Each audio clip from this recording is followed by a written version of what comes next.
விஜயலட்சுமி இப்பொழுது புதிதாக வருங்கால போதகர் இப்பொழுது பைபிள் காலேஜ் போய் படிக்கிறதா இருக்கிறாங்க. வருங்கால போதகர் மத்தியில் தன்னுடைய வார்த்தையை கொடுப்பார்கள். நம்ம யாரும் சபசந்தியோடு நாம் பார்த்துருப்போம்.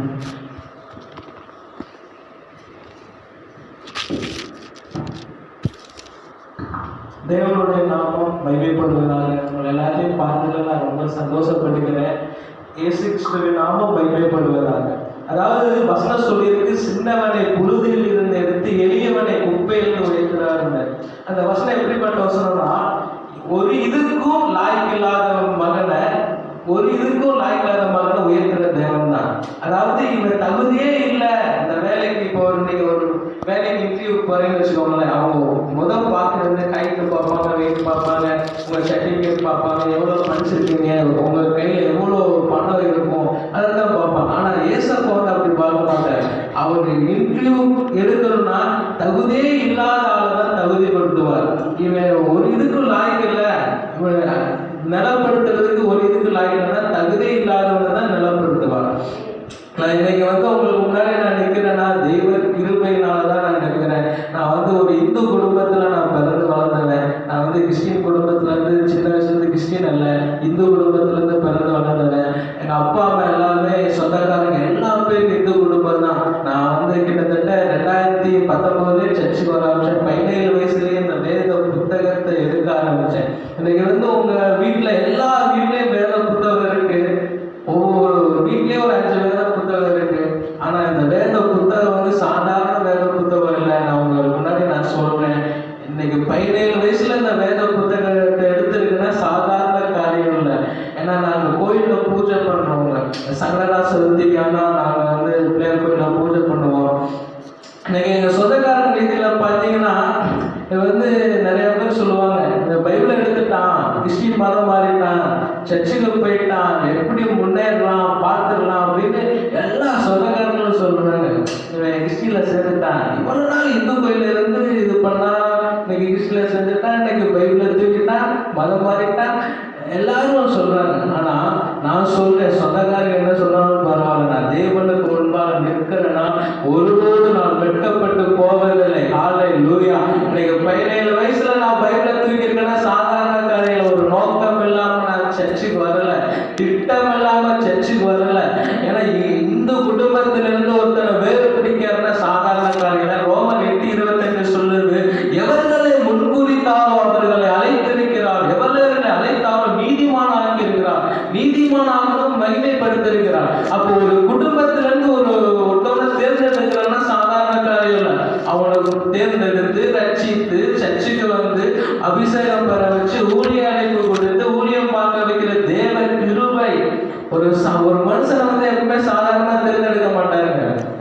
அவனுக்கு பின்னாடி ஒரு பெரிய திட்டம் இருக்கும். ஏன் இந்த காரியத்தை நான் சொல்றேன்னா, நான் மதுரை ஜிஹெச்ல நான் பிறந்தேன், மதுரை கவர்மெண்ட் ஹாஸ்பிட்டல் நான் பிறந்து ஒரு மறுநாளே நான் காணாம போயிட்டேன். அது மேல் நடந்த விஷயம். நான் மறுநாளே காணாம போயிட்டேன். காணாம போனனால இப்படிப்பட்ட ஒரு மகன் வந்து மதுரை பெரியாஸ்பத்திரியில் வந்து காணாம போயிட்டாங்க. பேப்பர் டிவி எல்லா இதுலயும் வந்துருச்சு. இப்போ கூட அந்த பேப்பர் இருக்கு, எல்லா பேப்பர் டிவில எல்லாம் வந்துருச்சு. என்னை தூக்கிட்டு போனது வந்து சொல்ல வந்தாலும் ஒரு அக்கா தான் என்னை தூக்கிட்டு போயிட்டாங்க. தூக்கிட்டு போய் கிட்டத்தட்ட 5 நாள் கழிச்சு கிடைச்சேன். இது காணாம போய் என் இடது கையில மச்சம் இருந்துச்சு. டாக்டர் பார்த்தாங்க, இவன் பிறக்கும் போது இவன் இடது கையில மச்சம் இருந்துச்சு அப்படின்னு இந்த மச்சத்தை வச்சுதான் கண்டுபிடிச்சாங்க. 5 நாள் கழிச்சு கிடைச்சேன். அவங்க எதுக்காக கொண்டு போனான்னு எனக்கு தெரியல. கிட்டத்தட்ட கேரளாவுக்கு வந்து ஒரு 3000க்கு மேல விற்கிறதுக்காக தான் கொண்டு போனாங்க. போலீஸ்லாம் சொன்னாங்க, இப்பட்ட பையனா 3000க்கு விற்கிறதுக்கு தான் கொண்டு போனாங்க. அப்போ வந்து ஒரு மனுஷன் பிறக்கும் போதே திட்டங்கள் இருக்குது. அப்போ நான் பிறந்து 5 நாள் கழிச்சு கிடைச்சேன். பேப்பர் டிவில எல்லாம் வந்துருச்சு. அப்போ ட்ரெயின் நடந்துட்டு போயிருந்துச்சு.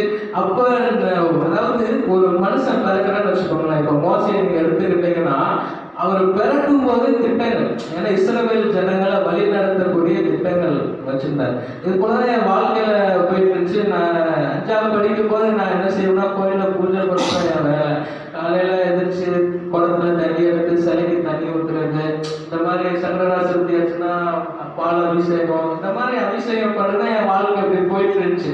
என்ன பார்த்தீங்கன்னா என் குடும்பத்துல சமாதானம் இருக்காது, இது கேள்விக்குறியா இருக்கும். எனக்குள்ள ஒரு சந்தேக கேள்விக்குறி இருந்துச்சு. என்ன இருந்துச்சுன்னா, இந்து மதத்துல 32 தெய்வங்கள் இருக்குது, முஸ்லீம் மதத்துல ஒரு கடவுள் இருக்காங்க, இயேசு கிருஷ்ணன் ஒருத்தர் இருக்காரு, கடவுள் இருக்காரு, உண்மையான கடவுள் யாருன்னு எனக்குள்ள ஒரு கேள்விக்குறி இருந்துச்சு. இத்தனை கடவுள் இருக்காங்க, என் உள்ளத்துல கேள்வி, யார் உண்மையான கடவுளா இருப்பா, நான் வணங்குற தெய்வமா, எனக்குள்ள கேள்விக்குறி அடிக்கடி வந்துகிட்டே இருக்கும். நான் சில டைம் கேட்டிருக்கேன், நீங்க தான் உண்மையான கடவுளா ஏசப்பா, நீங்க தான் உண்மையான கடவுளான்னு நிறைய டைம் எனக்குள்ள கேள்விக்குறி இருந்துச்சு.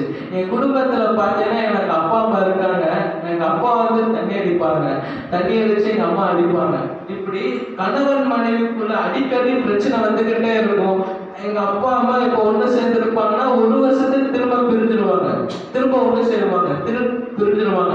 இதனாலே நான் அப்பாவுக்காகவும் அம்மாவோட அன்புக்காக நிறைய வாட்டி ஏங்கி இருந்தது. என்னையா குடும்ப விஷயம், குடும்பத்துல சமாதானம் இல்லை, நிம்மதி இல்லை, எங்க அம்மா கூட இருக்கவா யாரு கூட இருக்குன்னு எனக்கு தெரியாத ஒரு குழப்பம். எங்க அம்மா இன்னைக்கு நான் 9th ஒரு 5 படிச்சுட்டு இருக்கேன்னா எங்க அம்மா பிரிஞ்சு திரும்ப எங்க சாத்தூர் கொண்டு வந்துருவாங்க, திரும்ப திண்டுக்கலுக்கு கூட்டு போயிடுவாங்க. இப்படியே தான் நிலை இல்லாம ஒவ்வொரு ஊரா போய்கிட்டு இருந்தேன் எங்க அம்மா கூட. எனக்கு என்ன செய்யறதுல, அப்ப நான் 9th படிக்கும்போது எங்க அம்மா ஆல்ரெடியா பிரிஞ்சுட்டாங்க. அப்ப எனக்கு யாரு கூட இருக்குன்னு எனக்கு புரியல. சொந்தக்காரங்க மாமா வீட்டுக்கு போன என்ன சொல்றேன், தம்பி எனக்கே 2 பிள்ளைங்க இருக்காங்க போன எப்படிப்பா பார்த்துக்கிறது, பெரியம்மா வீட்டுக்கு போனா எனக்கு 2 பசங்க இருக்காங்க போன எப்படிப்பா பார்த்துக்கிறது. அப்ப நான் உண்மையிலே சொந்தக்காரங்களை இருந்து அப்பாவை இருந்து எதுக்கு நம்ம உயிர் வாழணும், இன்னைக்கு யாருமே இல்லாத ஒரு தனிப்பட்ட பையனா இருக்கேன்னு, யாருடைய அன்பே கிடைக்கலையே.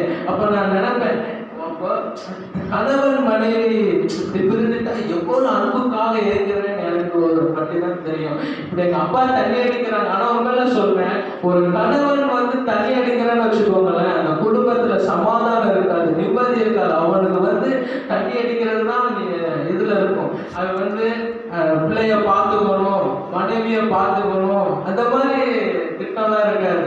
தண்ணி எப்படியாவது அடிப்போம். அதனால எனக்கு அப்பாங்கிற வார்த்தை வெறுத்து போச்சு. என்னையா அப்ப சும்மா தண்ணி அடிச்சுக்கிட்டு ஊர் சுத்துறாங்க, அப்பனா எனக்கு அப்பாங்கிற வெறுப்பு வந்துருச்சு. என்ன வாழ்க்கை. அப்ப இப்படியேதான் நாள் போயிட்டு இருந்துச்சு.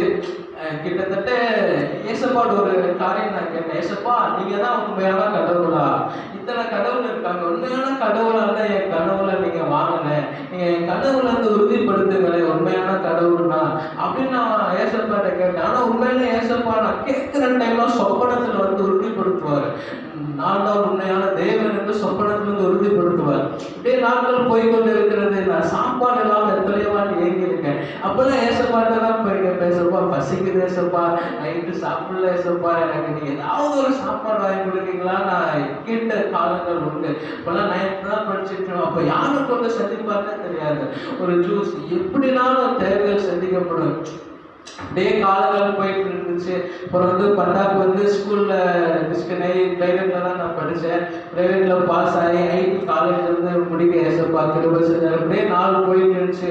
அப்போ நான் ஏசப்பாட்ட போய் கேட்டேன், ஏசப்பா எனக்கு உயிர் வாழவே பிடிக்கல ஏசப்பா, நான் நேசித்த சொந்தக்காரெல்லாம் விட்டு போயிட்டாங்க, நான் எதுக்கு உயிர் வாழணும், என் உயிர் எடுத்துருங்க, நான் எனக்கு உயிர் வாழ பிடிக்கல அப்படின்னு ஏசப்பான்னு கேட்டேன். ஏசப்பா என் உள்ளத்துல ஒரே ஒரு வார்த்தை தான் சொன்னாரு, எதுக்கு சாகணும்னு இருக்க, நான் உன் கூட இருக்கேன், நீ எனக்காக உயிர் வாழுன்னு ஏசப்பா எனக்கு சொன்னாரு. அப்ப என்ன அந்த அன்புக்காக ஏங்கிட்டேன். ஏசு நான் சொல்றேன் நீ எனக்காக உயிர் வாழுன்னு ஏசப்பா சொன்ன. அப்பதான் ஏசப்போட அன்பை புரிஞ்சுக்கிட்டேன், ஏசப்போட அன்பை தெரிஞ்சு. அப்புறம் தான் 2019 சர்ச்சுக்கு வர ஆரம்பிச்சேன். உங்களுக்கு ஒரே ஒரு சொப்பனை மட்டும் உங்களுக்கு சொல்றேன்.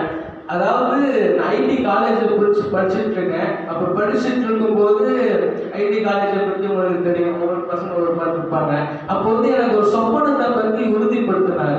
அப்போ அந்த சொப்பனத்தில் வந்து ஒரு நான் எங்கே போனாலும் என் மேலே புறா வந்து பறந்து வந்துக்கிட்டே இருக்காரு. நான் ஐடி காலேஜில் இருக்கும்போது சரி, நான் வெளியே போகும்போதும் சரி, எனக்கு அந்த புறா பறந்து வந்துக்கிட்டே இருக்குது. என்ன தெரியல, புறா பறந்து வந்துக்கிட்டே இருக்கு. அப்போ நான் ப்ரேயர் பண்ணும்போது யோசுவா உடம்பு நீ பலனோடு திடம் பண்ணதாக, நீ போகும் இடமெல்லாம் ஒரு தேவனாகிய கர்த்தர் அவன் கூடவே இருக்கிறாங்க. அப்ப எனக்குள்ள தோணுச்சு, அந்த பூரா தான் பரிசுத்த ஆவியானவர். அப்ப சொன்னாரு, நீ தனியா இருக்கிறன்னு நினைக்கிற, நீ எப்பயுமே யாருமே உன் கூட இல்லைன்னு நினைக்கிற, ஆனா தேவ ஆவியான உன் கூட 24 மணி நேரம் உன் கூட இருக்கிறாரு. அப்ப எதை குறிச்சு நீ கவலைப்படுற? நான் உன் கூட இருக்கேன், நான் உன்னை வழி நடத்துறேன். நான் உனக்கு முன்னாடி ஒன்னே சொல்றேன், அதாவது ஒரு கிறிஸ்தவ பையனா இருந்து அப்பா அம்மா சொல்லுவாங்க, பைபிள் பண்றான், பிரேயர் பண்றேன், சர்ச்சுக்கு போனா அப்பதான்டா ஏசப்பா நடத்துவார். என்ன அப்படிலாம் சொல்ல ஆளு கிடையாது. நீ சர்ச்சுக்கு போனா பிரேயர் பண்ற, நீ என்னத்த சர்ச்சுக்கு போய் கிழிக்கிற, நீ என்னத்த போய் பிரேயர் பண்ண போற, ஏசுன்னு போற, ஒரு நாள் நீ முன்னேற மாட்டேன்னு சொல்ற ஆளுதான் இருக்காங்க. அப்ப நான் சொல்றேன், எவ்வளவு ஏசப்பா இருக்காரு, எந்த நிலைமையில இருந்தாலும் என்ன உயர்த்து வரலையா, எனக்குள்ள அந்த ஒரு விசுவாசம். நீ என்னன்னா சொல்லிக்கிற, அப்போ கிறிஸ்தவ குடும்பத்துல அப்படி சொல்லக்கூடிய ஆளுங்க இருக்காங்க. எனக்கு அப்படி இல்லை. ஆனா என்ன ஒவ்வொரு நாளும் நடத்துறது ஒரு மனுஷனோ ஒரு ஊழியக்காரனோ இல்ல, தேவ ஆவியானவர் தான் ஒவ்வொரு நாள் நடத்துறாரு. நான் உனக்கு போதித்து நீ நடக்க வேண்டிய வழியை உனக்கு காட்ட வேண்டும், கண்கள் மேல் இப்படி ஆலோசனை சொல்லுவார். இந்த இடத்துக்கு போ, இந்த இடத்துல இரு, இன்னைக்கு நான் காலேஜில் முடிச்சிருக்கேன், இன்னைக்கு நான் இந்த படிப்பு முடிச்சிருக்கேன், இன்னைக்கு நான் உங்களுக்கு முன்னாடி நான் பேசுறேன்னா தெய்வ ஆவியானோட